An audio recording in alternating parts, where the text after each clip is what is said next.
graça e a paz do Senhor esteja sobre todos nós aqui nesta manhã. Quem chegar atrasado hoje vai perder a mensagem. Vamos ler a palavra do Senhor no Evangelho que escreve Mateus, capítulo 14, por favor, capítulo 14 do Evangelho que escreve Mateus. O versículo 25 a seguir, os versículos 25 até o versículo 33. Louvado seja o nome do Senhor. Capítulo 14, verso 25 a seguir. Diz assim: mas a quarta vigília da noite, dirigiu-se para eles, caminhando por cima do mar. E os discípulos, vendo-o caminhar sobre o mar, assustaram-se, dizendo: é um fantasma, e gritaram com medo. Jesus, porém, lhes falou logo, dizendo: tende bom ânimo, sou eu, não temais. E respondeu-lhe Pedro e disse: Senhor, se és tu, manda-me ir contigo por cima das águas. E ele lhe disse: vem. E Pedro, descendo do barco, andou sobre as águas para ir ter com Jesus. Mas sentindo o vento forte, teve medo e, começando a ir para o fundo, clamou dizendo: Senhor, salva-me. E logo Jesus, estendendo a mão, segurou-o e disse-lhe: homem de pequena fé, por que duvidastes? E quando subiram para o barco, acalmou o vento. Então aproximaram-se os que estavam no barco, e adorando-no, dizendo: és verdadeiramente o Filho de Deus. Amém e amém. Feche os teus olhos, por favor. Senhor, nós queremos nesta manhã entregar o nosso melhor para Ti. Pedimos que o Senhor venha alimentar o nosso coração através desta palavra. O Senhor depositou ela no meu coração e eu quero, com a fidelidade de sempre, Senhor, poder transmitir à Tua igreja aquilo que recebi do Senhor. Peço ao Teu Espírito Santo que uma vez mais conduza esta palavra ao coração daquele e daquela que precisar. Que nós tenhamos, Senhor, a liberdade do Teu Espírito para poder receber e captar tudo aquilo que o Senhor tem através de Sua palavra a nos ensinar. Não queremos ouvir mais uma palavra, porque o que muda, Senhor, não é ouvir, mas o que muda é ouvir a Tua palavra e praticá-la. E é isso que nós queremos fazer. Pai, nós queremos neutralizar todo e qualquer espírito que não venha da parte do Senhor. Todo espírito que vem para cancelar, anular a Tua palavra, seja esse espírito anulado e cancelado agora. E que nós estejamos dispostos e preparados para ouvir o que o Senhor tem a nos falar. Em o nome de Jesus, amém e amém. Vire para a pessoa que está ao seu lado e diga assim: o Senhor vai falar contigo poderosamente esta manhã. Dá um pouquinho mais de retorno para mim, por favor. Ricardo, não, quem está lá? Rodrigo, isso. Eu pensei em Rodrigo e falei Ricardo. Isso, muito bem. Quando você lê a palavra, você descobre algumas coisas interessantes. Dentre elas, você pode discorrer a palavra e descobrir que na palavra houveram coisas interessantes que aconteceram com homens que decidiram fazer algo extraordinário para o Senhor. Pessoas que fazem coisas ordinárias para Deus nunca experimentam o extraordinário, porque às vezes acham que não podem fazer o extraordinário para o Senhor. Quando você lê a palavra, você vai encontrar no Velho Testamento e no Novo Testamento que algumas pessoas andaram de maneira extraordinária com o Senhor. Você pode ler em Gênesis os primeiros capítulos, você vai encontrar Deus fazendo uma proposta ao homem, para que o homem pudesse andar com ele. Olha que coisa interessante, Deus dizendo para o homem: vamos andar juntos. E a proposta foi bem aceita por Adão. A Bíblia diz que Deus, no cair da tarde, no crepúsculo da manhã, no crepúsculo do dia, o Senhor andava com Adão no jardim. Talvez a experiência de Adão foi muito interessante, porque andar com Deus é um privilégio, é uma responsabilidade, mas é um privilégio para poucos. Mas você vai ver também na palavra que outros homens tiveram uma boa caminhada com Deus. Se você ler a história de Moisés, você vai ver que Deus, quando chama Moisés para libertar o povo, Deus disse para Moisés: eu quero que você pegue o meu povo e caminhe o caminho do deserto até chegar à terra prometida. E chegou um tempo em que Moisés não quis continuar aquela caminhada sem a garantia de que Deus fosse com ele. Então Moisés falou para o Senhor: eu não irei se o Senhor não for comigo. Se a tua presença não for comigo, eu não vou. Então Deus garante a Moisés que a sua presença irá adiante de Moisés. Você pode ver também que Josué fez uma caminhada super interessante. Quando Josué agora, no lugar de Moisés, assume a responsabilidade de introduzir o povo à terra prometida, e eles entram na cidade chamada Jericó, já em Canaã. E quando ele entra em Jericó, a primeira coisa que ele tem que fazer, a Bíblia diz que ele tem que caminhar ao redor das muralhas de Jericó. E o Senhor disse: você vai rodear a cidade, e na sétima volta você rodeará 7 vezes, e vocês entrarão com louvor e buzinas, e eu vou destruir as muralhas. E a Bíblia diz que quando eles terminaram essa caminhada, as muralhas caíram no chão. É Adão que anda com Deus, é Moisés que não quer andar se Deus não for com ele, é Josué que anda segundo a palavra do Senhor. Mas não só isso. Se você ver no Velho Testamento, você vai encontrar outros grandes homens que andaram com Deus, ou que pediram que Deus estivesse andando com eles. Agora, quando você chega no Novo Testamento, você vai encontrar uma coisa muito legal. Você vai encontrar uma caminhada que foi muito interessante, uma caminhada que está em Atos dos Apóstolos, falando do grande Saulo.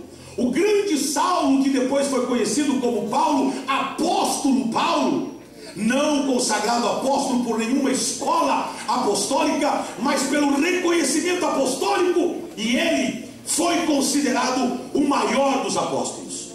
Paulo, antes de ser Paulo, era Saulo, e como Saulo caminhou o caminho de Damasco, e nesta caminhada, porque estava sem Deus, porque não estava com Deus, Deus fez ele parar a caminhada.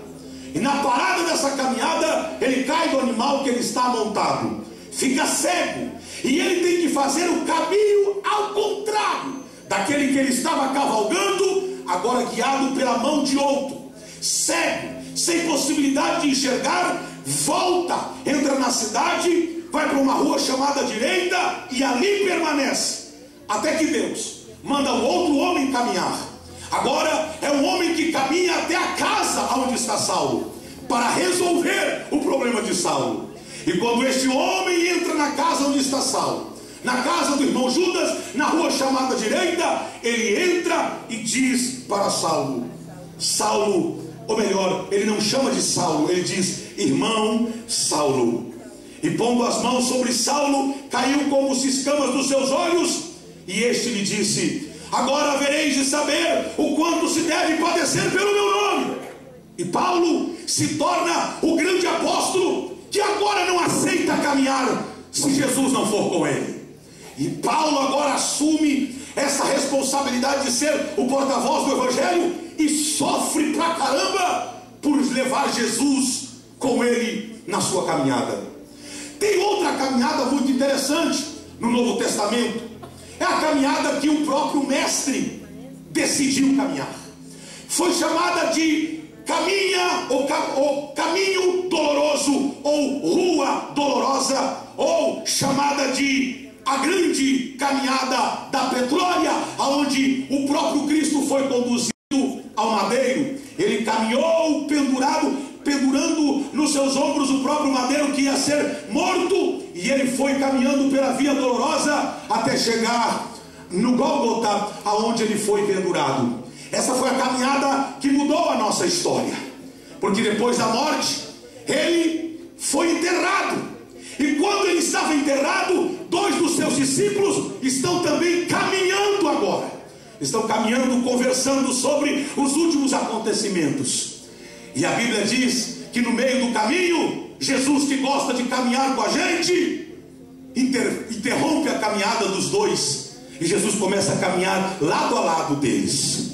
E Jesus começa a perguntar: o que é que vocês vêm conversando no caminho? E eles disseram: porventura você não conhece as últimas notícias? Você não leu o jornal, não escutou o rádio? Porventura você não viu que o nosso Senhor, aquele, o poderoso, aquele que fez uma grande mudança e estava promovendo a maior mudança em Israel, foi morto? E na verdade, Jesus está caminhando com eles. Jesus já não está mais morto, Jesus já havia ressuscitado, e está caminhando com os 2. E essa caminhada é interrompida quando eles chegam na casa, ali na aldeia de Emaús. E eles entram, e quando Jesus vai se distanciando, eles dizem: oh, bom moço, por que você não entra para ficar conosco? Já se o sol se declina, passe a noite conosco. E Jesus entrou naquele lugar.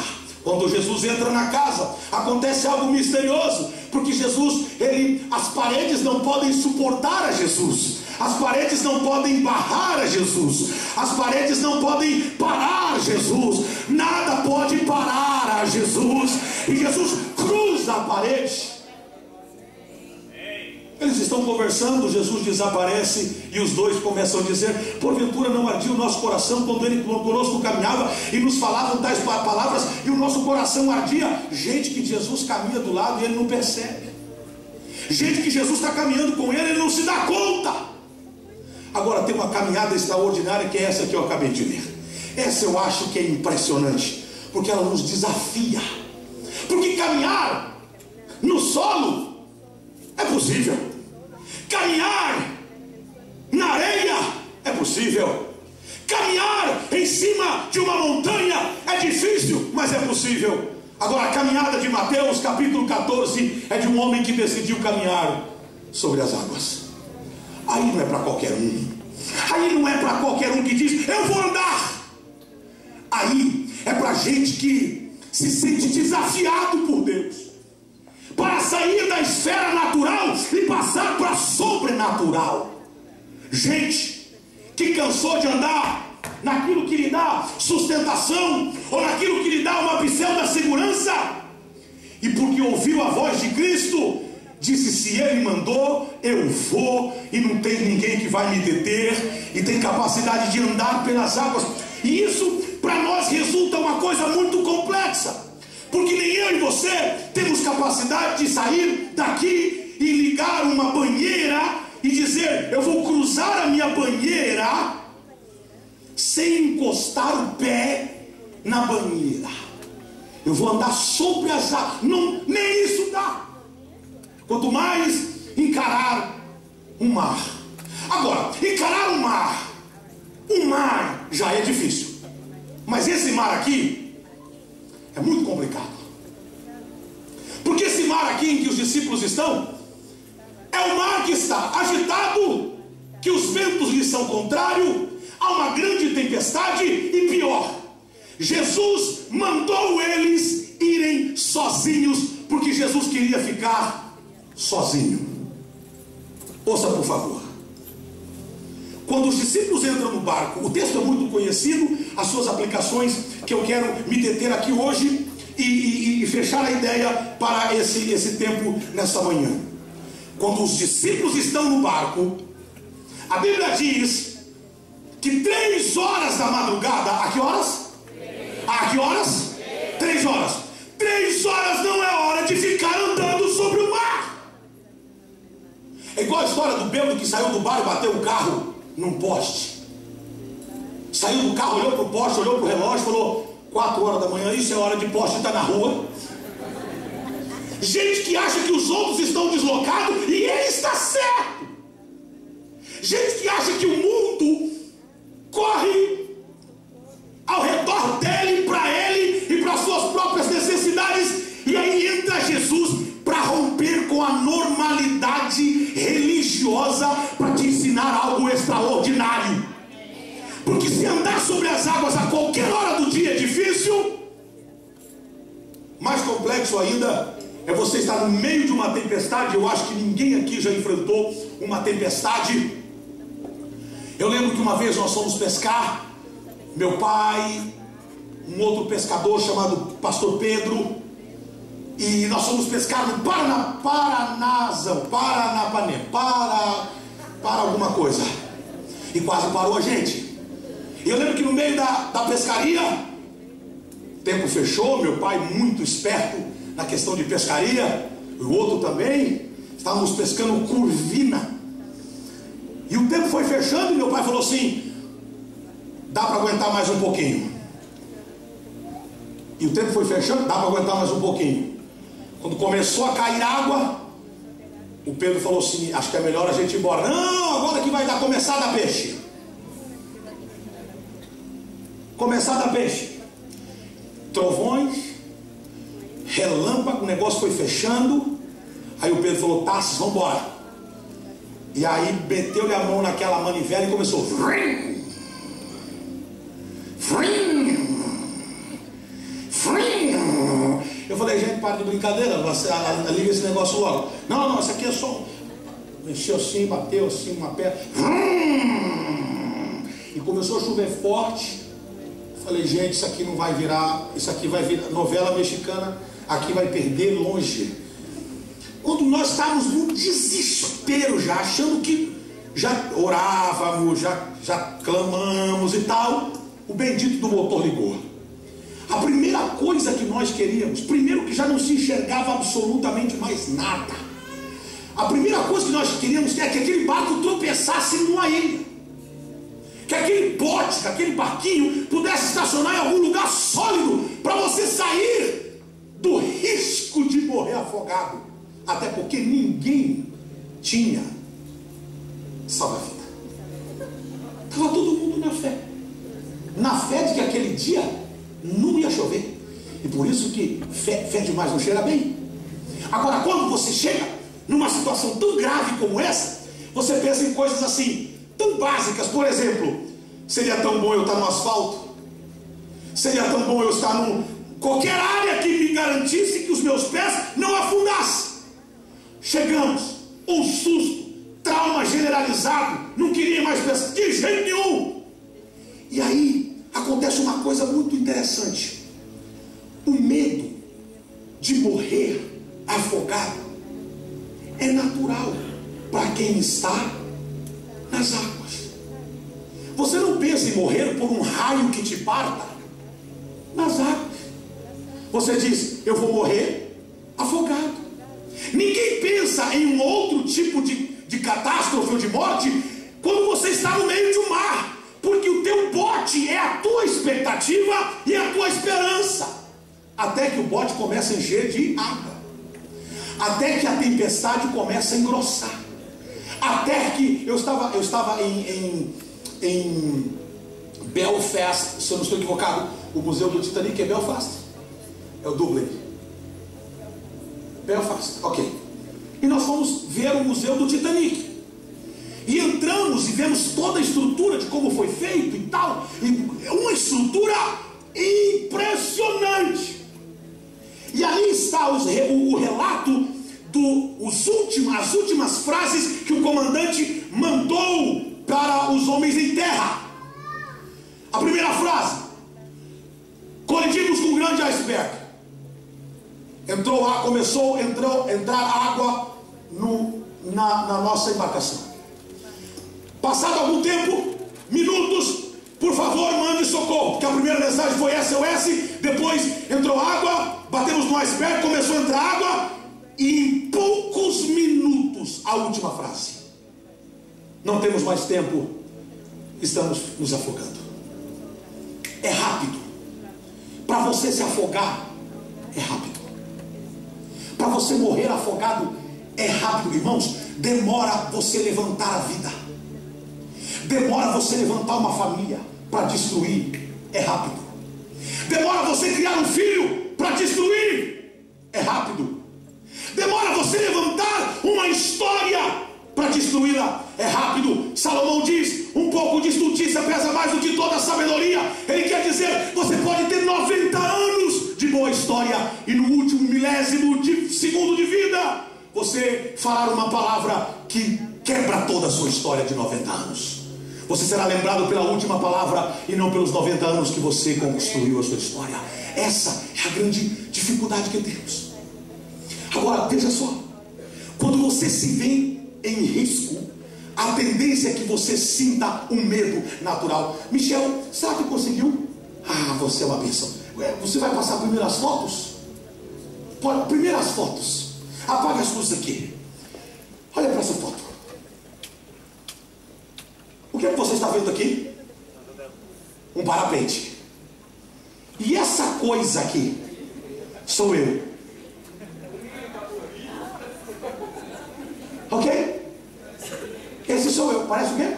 Um milho. Pobre é a mentalidade pobre. Ok. Aqui é um parapente.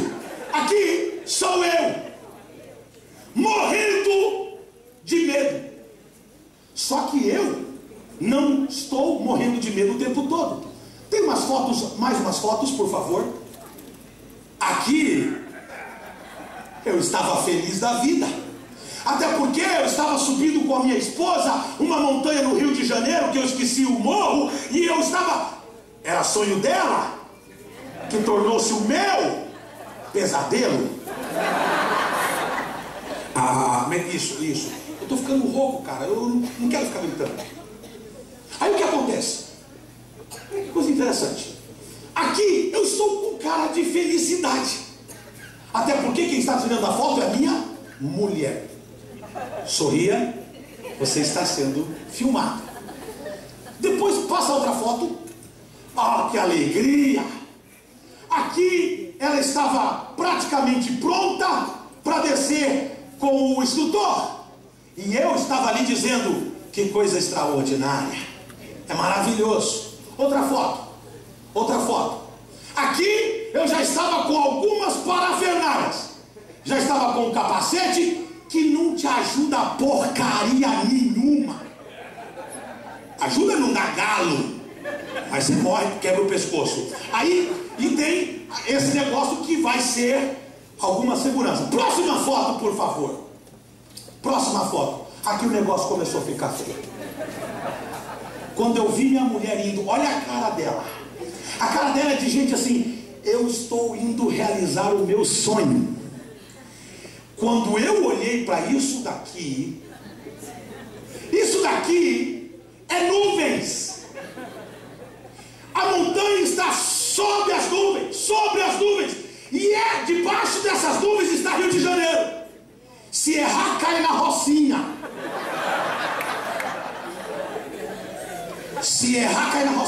Aí, próxima foto.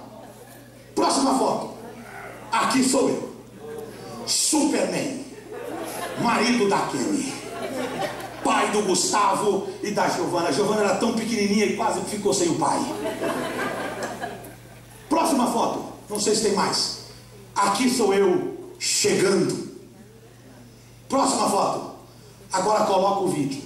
Tem vídeo 1, 2, 3, 4. Você pegou aí? Bota aí, pela ordem. Vai lá. Tem som? Eu quero som. Isso. Olha isso. Olha a minha cara. Olha a minha cara. Olha a minha mão. Olha a minha mão. Isso aqui vai me salvar. Passando as nuvens. Que maravilha. Eu tô orando ali. O cara me falou: a minha casa da Xuxa. Eu tô querendo saber que é a casa da Xuxa. Outro vídeo. Aqui. Não, esse já é o último, meu filho. Meu filho, não. Como é que foi? Esse? Não, meu filho. Aqui depois eu tinha feito nas calças. Tem que ser antes. Não tá o número aí, meu santo? Tem número?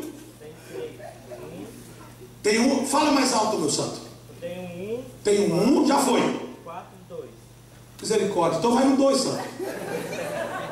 Vai no 2. Era esse 2? Como é que foi? Não, eu boto 4. Bota o 4 para tentar o E aí, contrário. copiloto, como é que foi? Aí não, depois nós vamos ver isso aí. Excelente. Olha o outro chegando ali do lado. Vai, coloca lá. Coloca o outro. E aí, copiloto? É esse aí? Esse. É o mesmo? Que pena. Que pena. Ok. Olha o meu depoimento. Que pena que o outro vídeo não tá. O outro vídeo é eu tô chegando na praia com a cara desesperada. E quando bate no chão, eu falo assim: cravei. A ideia do cravar é tipo assim: agora eu tô firme. Agora pode voltar as luzes. Agora eu tô firme.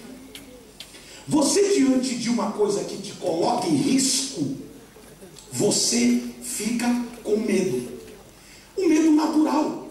O medo que me deu foi quando eu olhei para aquela montanha e olhei embaixo e disse: Senhor, uma virada de vento. E outra coisa, a pastora saiu e saiu uma gringa, uma francesa, que quando ela tropeçou, quando ela andou nas tábuas, ela tropeçou e o parapente dela estava virado. E fez assim, ó, o barulho mais ou menos assim. E os caras, todos os instrutores: nossa, é só por pouco. A mulher pulou em cima de mim, porque ela estava no andar de cima. E eu estava aqui engatilhado para ir. Se eu pudesse, Deus é minha fiel testemunha, eu tinha descido aquela montanha. Eu não tinha colocado nem o capacete, mas e o moral? A mulher está lá embaixo. Ela já desceu. Que tipo de homem que é você? Imagina eu descer na montanha de carro. Oh amor, então, virou o tempo e tal. Ela estava embaixo, me esperando. Foi ela que filmou minha chegada triunfal. Eu senti medo. Medo de perder a vida. Medo de um desastre. Aí você diz: pastor, o senhor é muito fatalista. Eu sou realista. Se andando na rua, pisando em asfalto, é perigoso abrir uma cratera e você cair, você imagina depender de um paraquedas? Imagina você depender de um instrumento de última necessidade que o cara não testou. Porque quando nós pulamos, o cara falou assim: segura que não está funcionando. Eu queria mostrar esse vídeo. Eu falei: o quê? Ele falou: não, a câmera.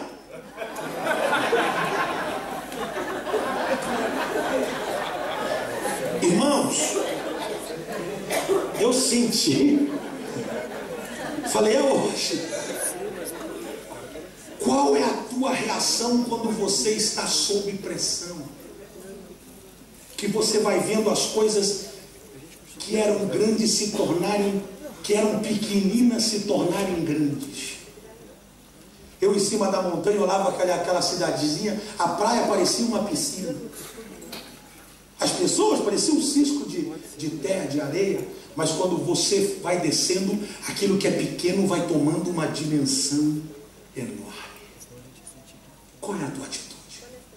Jesus nos ensina nesse texto a como você reagir diante de coisas que você não foi, aspas, preparado para isso. Jesus nunca ensinou os discípulos como sair no meio de uma tempestade. Mas a Bíblia diz que às 3 horas da madrugada, Jesus decidiu cruzar o mar. Mas ele não foi de barco, ele foi sobre as águas. Ele está caminhando no meio da tempestade, no meio do vento e das ondas fortes. Alguns dos discípulos perceberam um vulto, e o texto diz que eles, quando olharam, pensaram que era um fantasma. Veja bem, quando eles pensam que é um fantasma, Pedro, o cara que se precipita, o cara que fala pra caramba, Pedro olha no meio daquelas turvas águas e daquele vento soprando e das ondas castigando o barquinho com os 12 caras lá dentro. Ele diz: parece fantasma, mas é Jesus. E eu quero tirar a conclusão se é Ele. E Pedro grita no meio da tempestade e dizendo: Senhor, se eres tu, mande que eu vá caminhando sobre as águas. Ouça, por favor. Jesus nunca fez algo que não fosse ensinar algo prático para os seus discípulos. E andar sobre as águas é a marca de um discipulado. Discipulado é isso. Você sai do barco não vendo muita coisa, não sabendo nem se é Jesus ou se é um fantasma de fato. Mas quando você pisa na água, a água não te afunda. Você não me ouviu, eu vou repetir. Quando você pisa, o solo que Cristo pisa é o mesmo que você vai pisar. O mesmo piso que pisou Cristo, ou o mesmo mar que pisou Cristo, é o que você e eu vamos experimentar nos próximos dias para a nossa vida espiritual. Eu não sei se você crê nisso. Se você crê, diga: eu creio nisso. Diga para o teu vizinho assim: a partir de hoje. Diga para ele: a partir de hoje. Fala mais alto: a partir de hoje o Senhor te chama a pisar nas águas, mesmo que as águas ameacem te afundar, mas não vai afundar você. Alguém diga glória a Deus aqui. Alguém diga glória a Deus aqui. Alguém diga glória a Deus aqui. Agora você só vai sair do barco se você reconhecer que quem está fora é mais poderoso do que você. Eu vou repetir. Você só vai ter coragem de aceitar o desafio se você entender, pelo discernimento do teu espírito, mesmo que as ondas não te deixam ver com clareza. Ora, a fé é o firme fundamento, não é daquilo que você vê, mas é aquilo que você espera. Fé é ver o invisível, fé é apalpar o inapalpável e alcançar o inalcançável. Fé é pisar na água, desde que você saiba que quem está fora é mais poderoso do que você, e ele está dizendo: pode vir. Quando Pedro pisa na água e Pedro sai a caminho de Cristo, ouça por favor, ele reconheceu que quem estava fora era mais poderoso do que ele. Ouça-me com clareza: nem sempre o fato de você ter obedecido a Jesus, quem mandou eles ir para o barco foi Jesus, quem mandou cruzar o mar sem Jesus foi o próprio Jesus. Nem sempre, pelo fato de você ter obedecido ao Senhor, vai ausentar ou vai isentar da sua fé ser testada e avaliada. A pessoa que diz: eu obedeci, está feito. Quem é que disse? Sua fé vai ser testada. Lembro quando meu pai recebeu a chamada para ir como missionário com 4 filhos. Meu pai estava numa reunião de pastores e os pastores lhe fizeram uma proposta dizendo: nós temos uma missão para você ir. Aonde é, pastor? É fora do país, você terá que ir para a Argentina. Meu pai disse: olha, eu preciso que Deus me dê um sinal. Quantos dias eu tenho para dar resposta? O pastor falou assim: depois do meio-dia. Depois do meio-dia. Funcionava mais ou menos assim. Papai pegou o telefone, desceu, pegou um orelhão, foi no orelhão. No orelhão. Na Angola também fala orelhão. É o telefone público. Cabine de telefone. Isso, orelhão. Ok. Aí ele vai para o telefone público. Quando ele vai ligar, ele fala: Senhor, eu preciso de um sinal. E ele falou assim: agora, o sinal que eu quero é o seguinte: o senhor sabe que lá na minha casa o telefone não pode tocar, porque é uma briga para atender telefone. Só a Vanessa aqui não entrava na briga, porque era muito criança. Mas era uma loucura para atender o telefone. Era uma coisa assim, porque nós fazia pouco tempo que tínhamos telefone, porque ter uma linha telefônica era caríssimo. Nós tínhamos um orelhão, um telefone público na frente da nossa casa, que nós dávamos o telefone, inclusive no disco do meu pai, no vinil, o telefone que era do telefone público. Só nós atendíamos. O cara do bar dizia: esse telefone é do Tarsis. Quando outra pessoa atendia, os caras falavam: ei, é pro cara aí, ó, é pra família aí. Espera um pouquinho, tem alguém chamado Tarsis aí? É aqui nós mesmo, porque chegou primeiro. Então meu pai falou: Senhor, eu vou ligar para minha casa, tem que tocar 3 vezes. Irmão, missão impossível, porque tocava meia vez e nós já estávamos lá. Alô? Era uma coisa de louco. Telefone recém-chegado em casa, você não imagina o que é isso? Você não imagina? É como chegar no iPhone 6 e você dizer: toca, miserável, eu tô doido para te ouvir. Tocou uma vez, Senhor, tem que tocar 3 vezes. Tocou uma, tocou 2, falou: não pode ser. Tocou 3, não sei o que deu em nós. Eu não lembro aquele dia, ninguém atendeu o telefone. Meu pai falou assim: tem que atender minha esposa. Irmãos, missão impossível. Minha mãe jamais atenderia o telefone. Mas aquele dia tocou uma, tocou 2. Ela falou: vocês não vão atender? E foi atender. Quando ela pegou, ela disse: alô? Meu pai começou a chorar. Senhor, a primeira já passou. A segunda coisa, Senhor, que quando eu falar para ela do convite, ela não pode dizer sim, e ela não pode dizer não, e ela não pode dizer que vai orar, porque não tem tempo para orar, porque o pastor falou que depois do almoço eu tenho que dar resposta, ou sim ou não. Então, Senhor, quando ela for responder, se for da tua vontade, toma a boca dela e fala o Senhor na boca dela. Isso não seria difícil, mamãe sempre foi uma mulher de oração. Mas quando o telefone tocou 3 vezes, minha mãe já foi atender o telefone brava, porque foi atender o telefone. Era uma coisa que ela nunca fazia, e aquilo irritou ela. E quando ela atendeu o telefone meio brava, e minha mãe ficava brava com facilidade, meu pai disse: nega. Ela disse: nego. Nega, me fizeram um convite. Mamãe já começou a falar em línguas. Meu pai não terminou de falar do convite, não falou para onde era, não falou que minha mãe já não ouviu mais nada, não entendeu mais nada. Meu pai desligou o telefone antes do almoço, chegou para o pastor presidente na época, Pereira, da convenção, e disse: pastor Pereira, a minha resposta é sim, Deus falou comigo. Vai, ok, tal dia você vai mudar. Papai vendeu todas as mobílias. Lembro como se fosse hoje. Nós avisamos na rádio Pai Querer. Tem algum londrinense aqui? Pai Querer FM. Aquela miséria até hoje soa na minha cabeça. Essa desgraça funciona até hoje. E aí tinha a tarde do Zezão. Lembra aqui algum londrinense? Lembra? Lembra. Tarde do Zezão, que é onde ele vendia. Foi um negócio terrível. Meu pai colocou toda a nossa casa no Zezão. E em 2 dias foi a cozinha, foi a geladeira, foi o fogão, foi o... Eu lembro do jogo de jantar. Como se chamava jogo de jantar? Sala de jantar.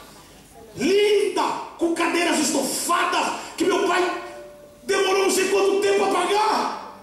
Vendeu, porque estávamos empolgados para ir para a aula missionária. Vendeu tudo. Uma pilha de dinheiro tem na conta. E meu pai falou assim: nós podemos ir tranquilo, Deus confirmou nossa ida.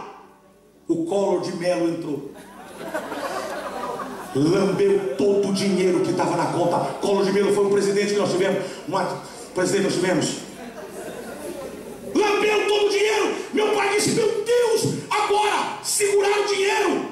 E estava naquele solta, não solta, solta, não solta, solta, não solta. Não tínhamos como ficar mais na casa. Fomos para Foz do Iguaçu, fronteira da Argentina, e ficamos 6 meses dormindo, os 6 numa sala 4x4, com todas as nossas trouxas, porque nenhuma mala nós levamos. Minha mãe colocou as roupas nos lençóis e fez trouxa literalmente. Inclusive 2 trouxas daquela, a Vanessa dormia em cima dela. Quando o pastor Sodré, depois de 6 meses, conseguiu ajuntar dinheiro para nós podermos viajar para Buenos Aires, em busca de um sonho profético. Aí você questiona, dizendo: mas não foi Deus que mandou? Não foi Deus que mandou sair do barco? Não foi Deus que mandou ir? Não foi Deus que disse que estaria conosco? Por que tudo isso nos acontece? Um empresário se levantou e doou as passagens para que nós fôssemos de avião. Primeira vez que viajei de avião, lembro como se fosse hoje. Falei: papai, eu queria conhecer a cabine. Como é que eu falo? Meu pai falava: você fala assim: permiso, puedo ver la cabine.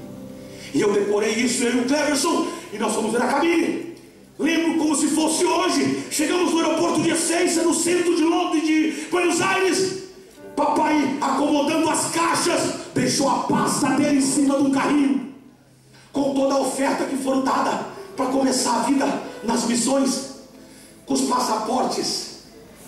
E veio um gadareno, filho do Satanás, e roubou a pasta. Quando o papai percebeu que a pasta tinha sido roubada, o papai começou a entrar em pânico. Meu Deus, como fazer? Até o endereço da igreja, que era a nossa casa, nós não tínhamos. Como vamos fazer? Papai já tinha ido nessa igreja uma vez, e com muito esforço convenceu um taxista para nos levar. Quando chegamos lá, teve que fazer uma vaquinha na casa do outro missionário que ia deixar. Tiramos o resto dele também. Pagamos um táxi, que foi uma pancada. Lembro da visão, como eu tenho a visão do que eu vi, a visão clara do que eu vi. Um Dodge Polar amarelo na frente da porta com motor fundido. Uma casa horrível e inabitável. Entramos naquela casa sem móvel, com um cheiro horrível, banheiro pro lado de fora. E quando nós olhamos para aquilo, nós estávamos tão felizes, porque quando eu saí da casa, eu vi uma bicicleta cor de limão,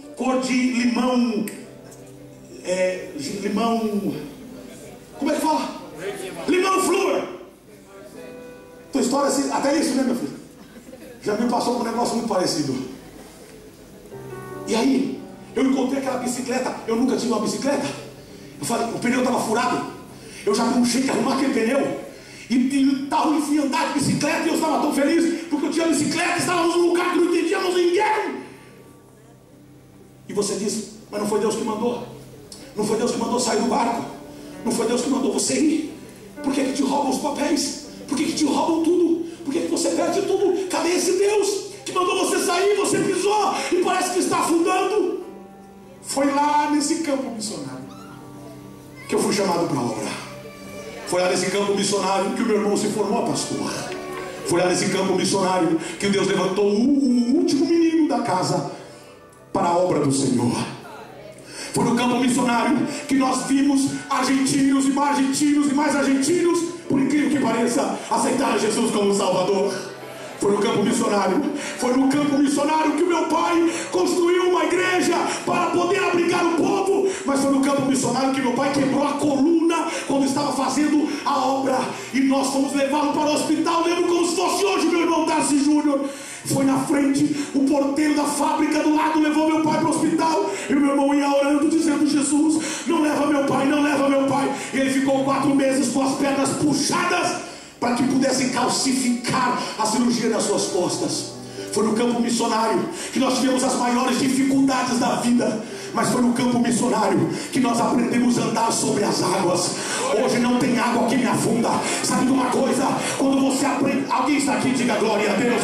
Quando você aprende... Alguém está aqui, diga glória a Deus. Quando você aprender a andar sobre as águas, ninguém segura mais você. Satanás precisa ouvir alguém aqui hoje. Levante a sua mão, você que tem coragem, diga, eu vou aprender a andar sobre as águas.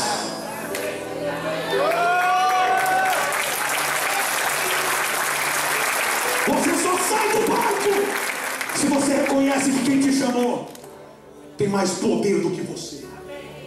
Você só sai do barco se você reconhece que quem te chamou não precisa de barco para andar, não precisa de dinheiro para comprar, não precisa de comida para viver, não precisa de roupa para vestir. Aquele que sustenta os pássaros Foi Ele mesmo que disse: olhai para os lírios do campo, olhai para os pássaros, eles não fazem absolutamente nada para ter o que tem, mas eu os sustento. Eu estou falando com alguém aqui esta manhã, eu estou pregando para alguém aqui. Segunda lição: primeiro, só sai do barco se você reconhecer que quem te chamou é Deus. Você tem que entender o seguinte, que existe uma grande diferença entre discernir a fé daquele que te chamou, para saber se é a voz de Deus ou se é a voz do enganador. Deixa eu dizer uma coisa para vocês e parto para a conclusão.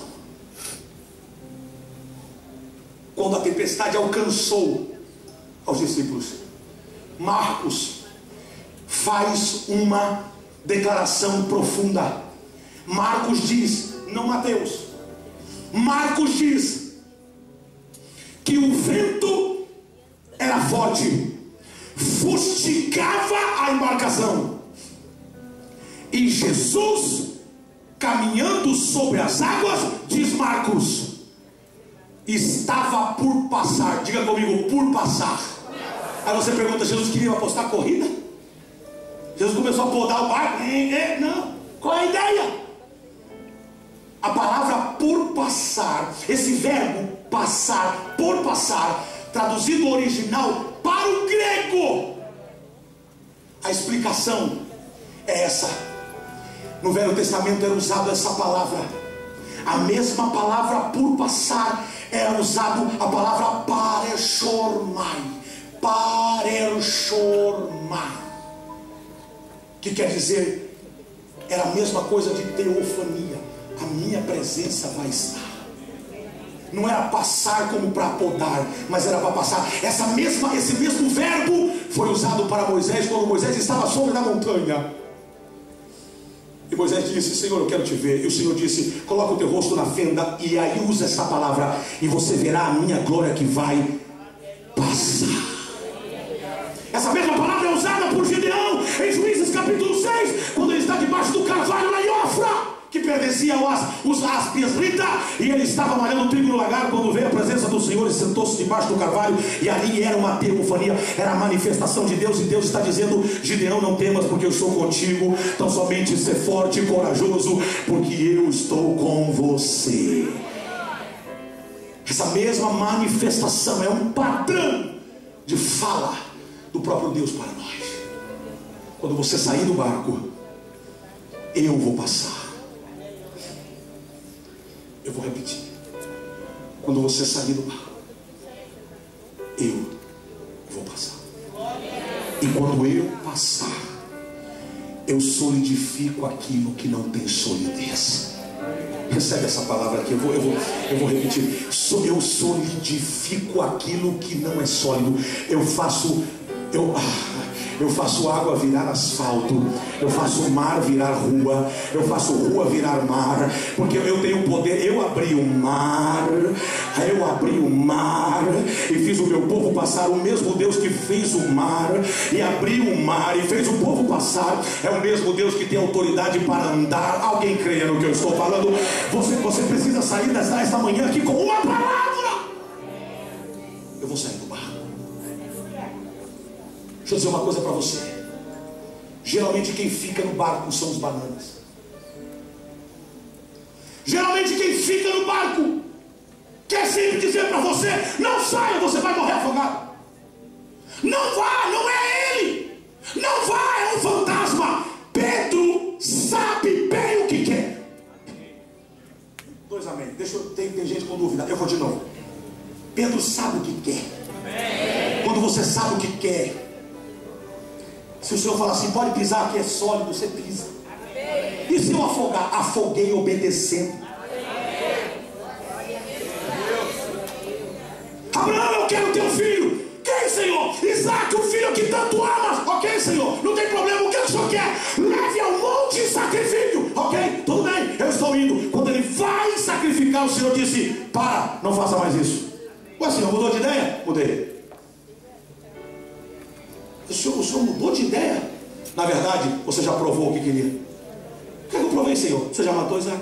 Não, ele está aqui vivo, esperneando aqui em cima. Não. Você já matou no coração. Isaac já não tem mais efeito. Eu sou maior do que Isaac no teu coração. E quando eu sou maior do que Isaac, quando eu sou maior que carro, quando eu sou maior que emprego, quando eu sou maior do que qualquer coisa, então você pode virar para trás, porque tem um animal pronto, amarrado para ser sacrificado. Alguém diga alguma coisa aqui. Quando você sai do barco, o Senhor está dizendo: eu sou Deus que acostuma aparecer na hora menos improvável. Aleluia! Eu sou Deus que apareço quando tudo parece que não funciona. Eu sou Deus. Escute isso, não se movimente. Quando você se movimenta, você distrai outras pessoas. Escute isso. Quando você sai do barco, você reconhece que aquele que te chamou é mais poderoso. Eu creio em ministérios de pessoas que dizem: Deus me chamou. Deus te chamou? Então prove.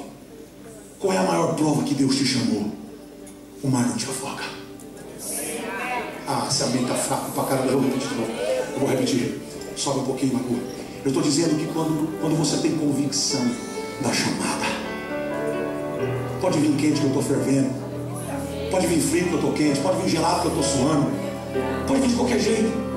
Quando você sabe que você tem uma chamada, a diferença está entre quem sabe que tem uma chamada, que foi chamado por aquele que sabe. Escute, quem te chamou não está no barco, quem te chamou está fora do barco.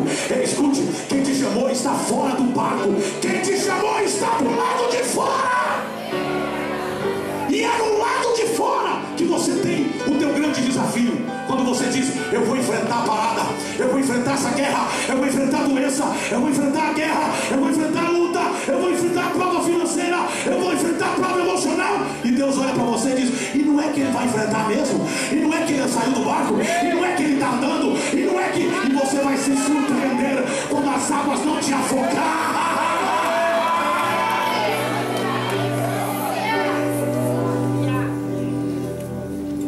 Você é um sobrevivente. Você era para ser um aborto espiritual, mas o diabo não conseguiu te matar. E eu tenho uma coisa no meu coração. Desde o seminário eu repito essas palavras sempre. O diabo podia me matar quando eu estava no ventre. Ele não me matou. Não é que ele não me matou porque ele não quis, porque ele não pôde. Ele podia matar os meus pais de angústia quando viu o filho nascer sem olho, sem sobrancelha, e com o nariz e a boca torta, e via aquela coisa horrível e dizer: que bicho é isso aqui, Senhor? Mas não conseguiu. O Senhor foi lá e fez, botou um olho no lugar, sobrancelha, está tudo aí. Bonito eu não vou fazer, mas pelo menos no lugar vai dar. O diabo podia matar, podia não. Ele não fez. Escute só. Diz a história de um cara que um dia foi cruzar uma linha de trem. E quando foi cruzar a linha de trem com a carroça, o trem pegou a carroça dele. E ele perdeu a carroça. Um dia ele foi na cidade, passando na frente de um bazar, ele viu um trenzinho pequenininho de brinquedo. Ele pegou um revólver, deu um tiro. O cara, você falou: você é doido? Você tirou aqui. Esse negócio tem que matar quando é pequeno, porque quando cresce essa desgraça não mata todo mundo. É a mesma filosofia do diabo. Mata quando ele está no bar, mata quando a tempestade é alta, mata quando ele está com medo, quando a crise bateu na porta, mata ele agora. Mata quando a dúvida chegar, mata quando a indecisão bater na porta. Mata ele agora. Mas nessa hora, Jesus está do lado de fora do barco, dizendo: ei, vem. Ei, vem. E tem 11 bananas. Tem 11. Não está baixando não, é o que eu falo não, né? Tem 11 bananas que está dentro do barco dizendo: não vai não. Pedro fica surdo para os bananas e diz: vocês não consegue andar sobre as águas, nem sendo fantasma. Ele está lá, é maior do que eu, pode mais do que eu, tem mais do que eu. E outra coisa, pelo jeito aqui nós vamos morrer. Deixa eu morrer tentando. Eu vou de novo aqui. Deixa eu morrer tentando. Porque se eu morrer, oh my God, se eu morrer no meio do caminho, vai ser enterrado 11 bananas que morreram afogados dentro de um barco, e vai morrer um corajoso que morreu fora do barco, tentando correr atrás do seu alvo, que é Cristo. Alguém fica de pé aqui em nome de Jesus. Alguém fica de pé aqui em nome de Jesus. Olhe para o teu irmão e diga assim: esta manhã, não, fale mais alto. Esta manhã, eu quero instrumental aqui em cima. Esta manhã, fale mais alto. Esta manhã, você vai andar sobre as águas. Quero que venha cantar sobrenatural novamente, Igor. Rápido, olhe para mim. Eu já estou terminando. Se Deus quiser, a partir desse domingo, os cultos vão terminar no horário. Se Deus quiser. Olha para cá. Eu tenho uma coisa para te dizer hoje. O dia que você sair do barco, alguém vai dizer: volta. Se você voltar, é banana igual quem está no barco. Agora, o dia que você sair, você vai encontrar o dono do barco, o dono do mar. Ah, você não está aqui, deixa eu repetir. Você vai encontrar o dono do barco, o dono do mar, o dono dos peixes, o dono da tua vida, o dono do teu futuro, o dono da tua casa, o dono da tua família, o dono do... Alguém está comigo? Diga glória a Deus. Levante a sua mão direita, diga em nome de Jesus. Fale mais alto: em nome de Jesus. O vento não vai conseguir me parar. Discerne entre a fé e a loucura. Alguns vão dizer: é loucura. Você diga: fé é andar no limite da irresponsabilidade. Eu vou com Deus. Eu vou fazer. Eu vou jejuar. Eu vou orar. Eu vou buscar. Eu vou orar. Só os dois vão cantar. O back feminino não entra. Ah, ok. Então, se puderem vir, ouça o que eu vou dizer. Quando você toma a iniciativa de sair, diga assim: quando eu saio. Não, fale mais alto. Eu quero que você vibre as cordas dessa tua garganta. Diga: quando eu saio do meu barco, eu saio do comodismo. Fale mais alto, Satanás tem que ouvir isso. Diga: eu saio do comodismo. Eu saio da minha zona de conforto para viver o sobrenatural. Diga assim: é natural. Diga mais alto: é natural ficar no barco, morrer no barco.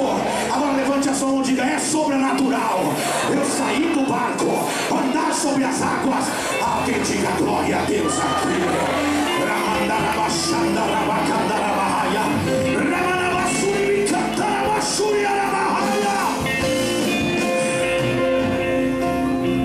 Ouça, você pode viver a história dos outros, você pode reescrever uma história, ou você pode ter a tua história. Eu vou repetir: você pode viver a tua história, você pode reescrever a história, ou você pode viver a história dos outros. Eu decidi, eu vou fazer a minha história. Vou te perguntar, e eu quero que você, com a tua sabedoria, com a tua inteligência e com aquilo que você tem estudado, quantos homens na Bíblia andaram sobre as águas?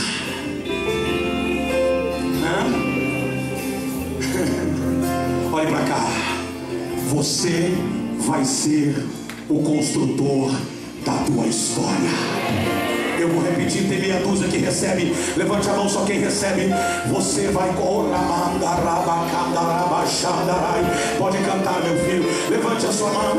Eu tenho ainda uns minutinhos para orar com você. Levante bem a sua mão. Eu estou crendo que virá um tempo de sobrenaturalidade na tua casa, na tua vida, na tua família, no teu lar. Deus entrará com o sobrenatural.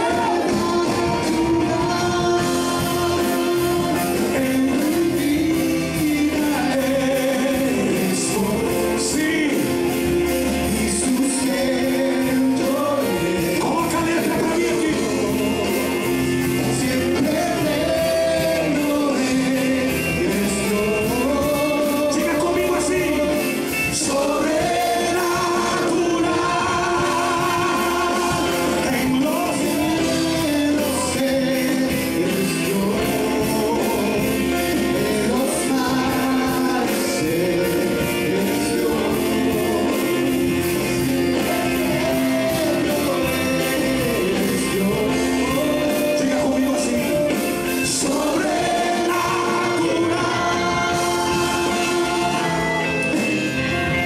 olhe para mim, mesmo com as luzes apagadas, olhe para cá.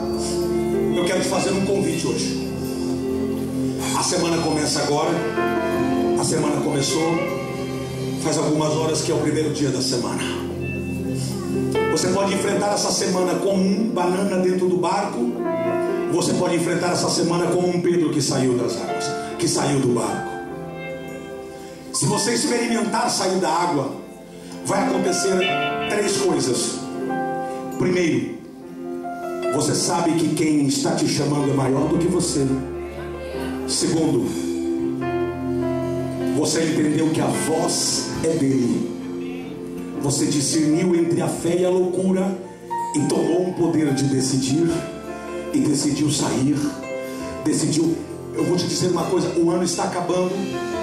Restam 30 dias, 31 dias. Hoje é dia 1º? Hoje é 30, falta um mês para acabar o ano. Talvez você se arremete para o 1º de janeiro ou para o dia 31 de dezembro do ano passado, quando Deus falou para você que esse ano seria o ano da virada. E você está olhando que parece que o teu barco virou. Você não virou, teu barco virou. E você está de cabeça para baixo. Hoje eu vou te dar uma palavra profética. Quando Pedro começou a afundar, Jesus não deixou ele afundar. E Jesus disse: olha para mim, me estendendo a mão. Jesus não deixou Pedro afundar. Você diz: ah, mas o que adianta, pastor, sair do barco e afundar? Quem disse que Pedro afundou? Pedro foi o único privilegiado em andar sobre as águas, ser socorrido por Jesus. E a Bíblia diz que Jesus pegou Pedro e voltou para o barco. E quando Jesus chegou no barco, Jesus disse: vento, chega, mar, chega, água, se acalme, eu estou dentro do barco agora. Deixa eu dizer uma coisa: não fala nada para você o fato da tempestade ser tão alta e Jesus na tempestade andar sobre as águas. Como é que está a sua vida hoje? Bem pianinho, por favor, mais piano. Como é que está a sua vida hoje? Você olha para a sua vida e diz: minha vida está um vento, está uma turbulência. Eu te daria 50 significados da palavra fé. 50 que eu tenho memorizado comigo. No decorrer da minha vida ministerial, eu consegui decorar 50 adjetivos que retratam a fé. Dentre elas, fé é praticar o impraticável. Fé é crer que aquele que te chamou é maior do que o teu chamado. Eu vou repetir: aquele que te chamou é maior do que o teu chamado. Oh, meu chamado é grande. Quem te chamou é maior do que o teu chamado. Fé é ver o que ninguém vê.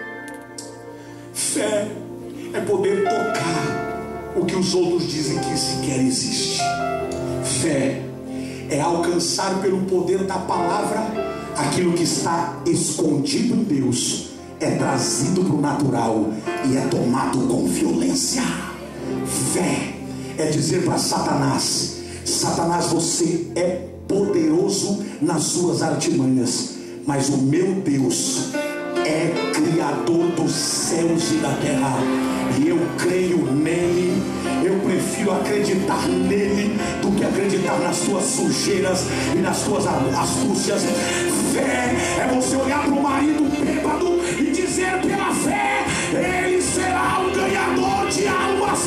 Fé é olhar para o teu filho. Não compete comigo, senão vai ser difícil.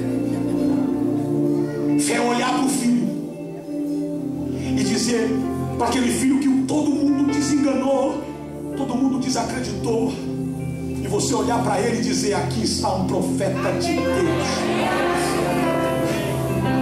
Termino com um testemunho. Raul Ávila, um dos maiores pastores da América Latina, hoje tem mais de 60 mil membros da sua igreja. O vice-presidente dele é o filho dele. Fazem 7 anos que o filho dele é o vice-presidente dele. Porque fazem 10 anos esse mesmo moço estava batendo na porta da casa, drogado, bêbado e drogado. Quando o pastor foi abrir a porta, ele caiu na porta. Então o pai olhou para ele e falou para fora de casa: drogado não te quero, bêbado não quero, eu não criei você para isso, vai embora. Fechou a porta na cara do filho, o filho saiu. Quando o pastor Raul volta e vai deitar, chorando, vai deitar, o Espírito Santo falou: coloca a roupa, levanta e vai atrás dele, porque ele é meu e eu vou usá-lo. Você não tem direito de descartá-lo, eu vou usá-lo. Ele levantou, colocou uma roupa e ele saiu procurando o filho. Quando ele encontrou o filho, ele pegou, trouxe para casa, deu um banho, colocou uma roupa, botou um pijama no filho e colocou para dormir. No outro dia o filho, depois de ter vomitado, sujado a cama, sujado o chão, sujado a casa, o filho acordou sem nenhuma gota alcoólica na veia e sem nenhum cheiro de droga.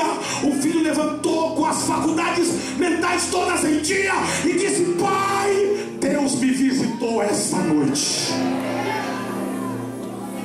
2 para 3 anos depois, ele foi reintegrado à obra.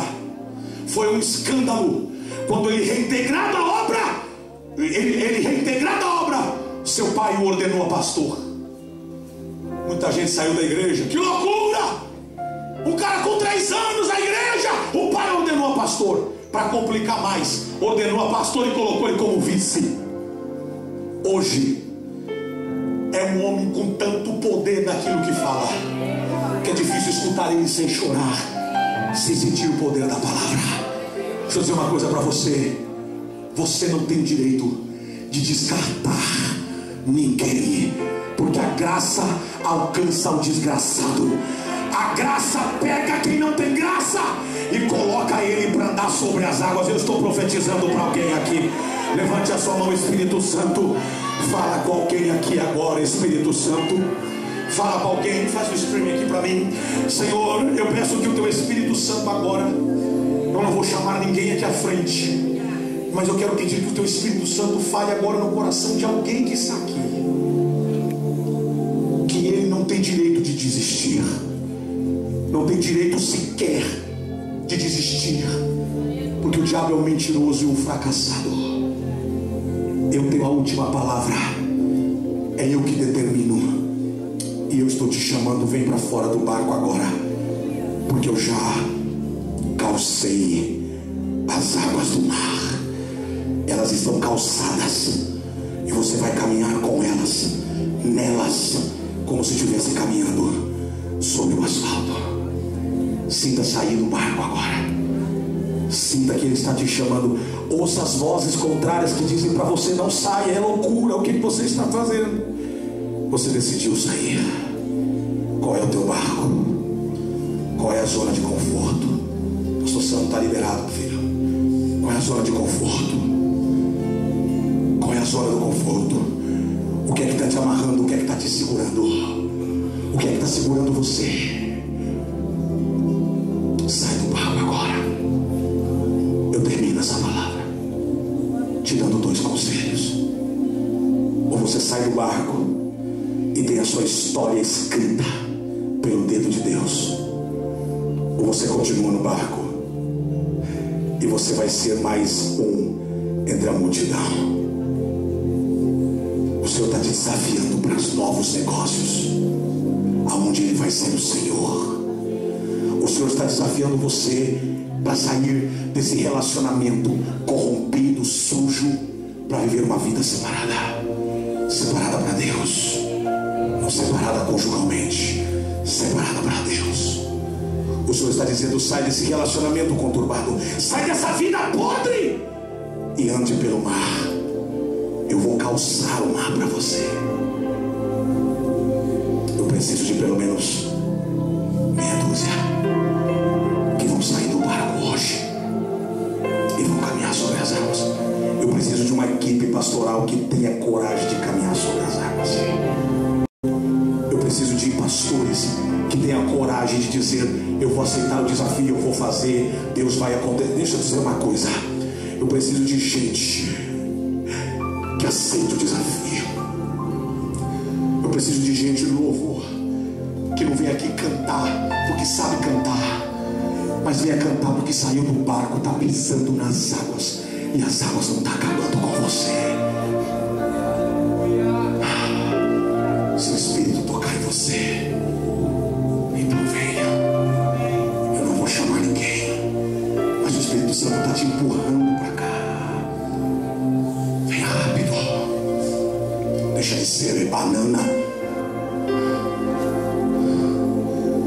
Deixa de andar na história dos outros. Viva a tua história. Viva a tua história. História escrita pelo Deca de Deus. Ramandokoto Ramashamaya. Remandoko Ramashamayas. O ano está acabando ou o ano acabou com você? O ano está acabando ou o ano está acabando com você? Decida quem é que vai acabar quem aqui. Se é o ano que vai te acabar, ou se é você que vai acabar o ano e vai dizer: mais um ano de vitória, mais um ano de guerra, de luta, de afronta, mas o Senhor me deu vitória. Eu decidi. Fazem 20 anos.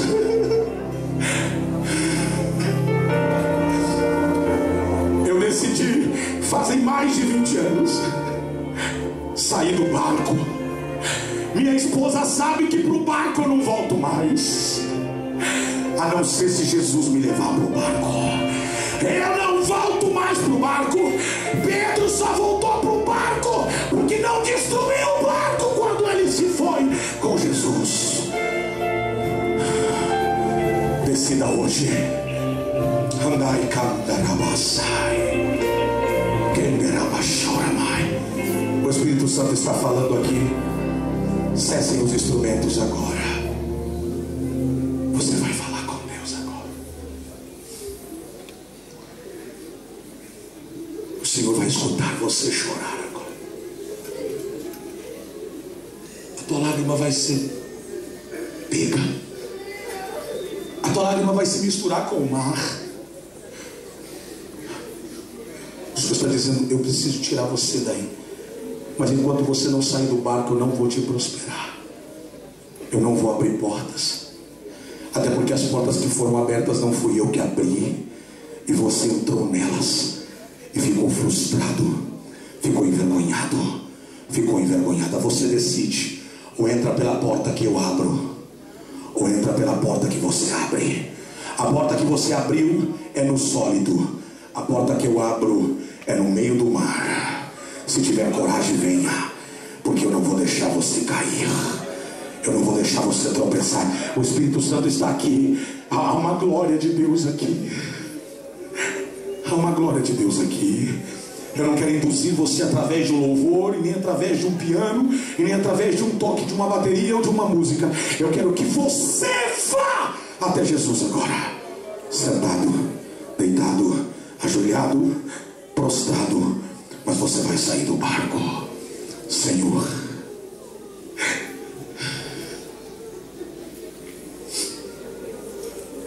eu te peço perdão pelas vezes que eu pensei em ficar no barco. É tão bom quando a gente está confortável, sem tempestade, sem luta, sem guerra. Parece que está todo mundo ao nosso favor. E de repente um vento levanta e Deus diz assim: sai. E a gente começa a caminhar, parece que vai afundar. Mas é aí que a gente sente que o nosso pé não desce. A gente sente que o nosso corpo não afunda.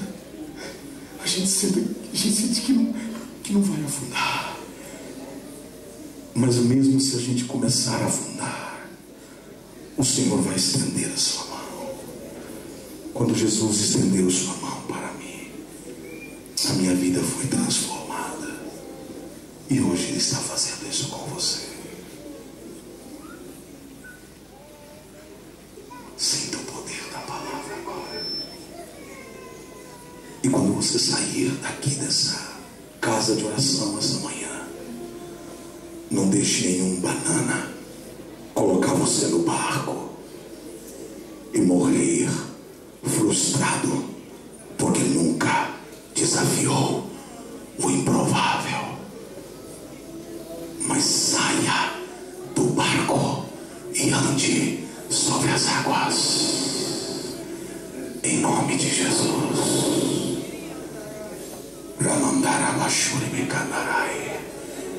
Essa é a palavra. Essa é a palavra, Misael. Essa é a palavra, Magu. Essa é a palavra, Paul. Essa é a palavra, ministério. Essa é a palavra, pastores. Eu tenho um lema comigo,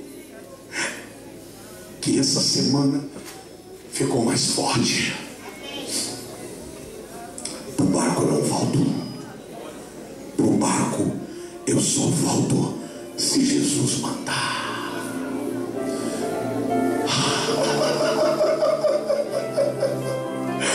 Recebe o espírito de fortaleza agora. Vem uma unção de Deus agora sobre a tua vida, te capacitando agora. Eu sinto que vem um renovo. Renova os músculos, renova as forças, renova as pernas, renova a mente, renova o coração, renova as mãos cansadas. Renova agora. E você se levanta em Deus, porque maior é o que está em você do que aquele que está no mundo. Candarabachandarabacá.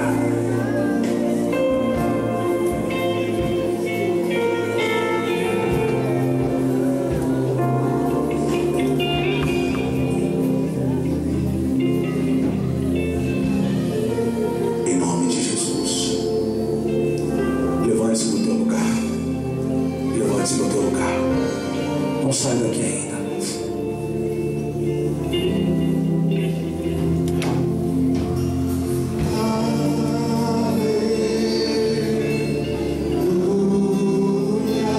Será que você consegue encontrar um Pedro aí?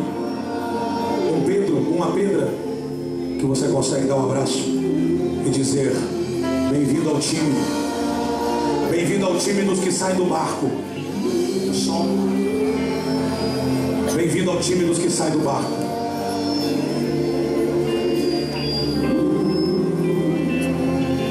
Bem-vindo ao time dos que saem do barco. O Senhor está tirando você do barco.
Vamos juntos, toda a igreja.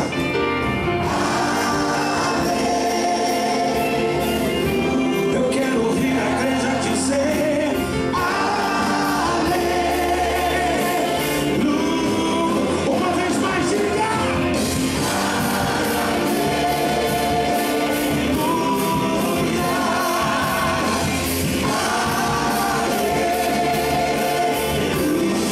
Mais uma vez, diga.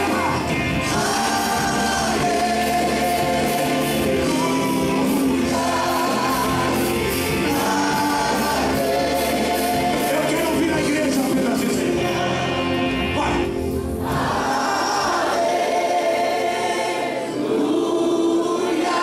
Cante, igreja.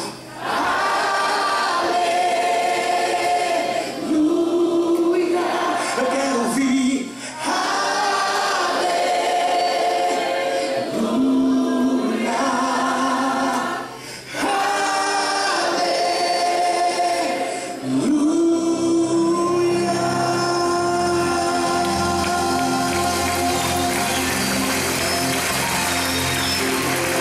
Se é para Jesus, aplauda de Deus. Aplauda ao Senhor. Vamos. Dê um aplauso que glorifique, que exalte.